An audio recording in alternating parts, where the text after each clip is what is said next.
फक्त या एका गाडीने अख्ख्या महिंद्रा कंपनीला वाचवलंय। गोष्ट आहे स्कॉर्पिओची। 1997ला आनंद महिंद्रांनी ठरवलं की आपण एक अशी गाडी बनवायची जिचे सगळे पार्ट्स, डिझाईन आणि इंजिन महिंद्राच बनवेल। पण हे करणं सोपं नव्हतं, कारण त्यावेळी महिंद्रा त्यांच्या गाड्यांचे सगळे पार्ट्स बाहेरूनच मागवायचे।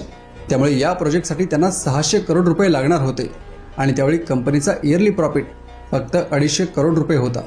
तरीही आनंद महिंद्रा यांनी त्यांचे 2 वर्षांचं प्रॉफिट पणाला लावून ही मोठी रिस्क घेण्याचं ठरवलं।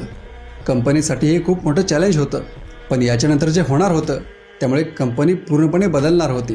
आणि 5 वर्षाच्या मेहनतीनंतर महिंद्राने 2002मध्ये स्कॉर्पिओ लॉन्च केली आणि अक्षरशः या गाडीने मार्केट गाजवलं।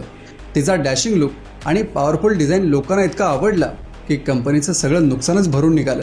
2003मध्ये जेव्हा महिंद्राचा प्रॉफिट फक्त 146 कोटी होता, तो फक्त या गाडीमुळे 4 वर्षात 1068 कोटी झाला। यातून एक कळतं ते म्हणजे बदलत्या मार्केटमध्ये टिकून राहण्यासाठी तुम्हाला आउट ऑफ द बॉक्स विचार करून एक मोठी रिस्क घ्यावीच लागते।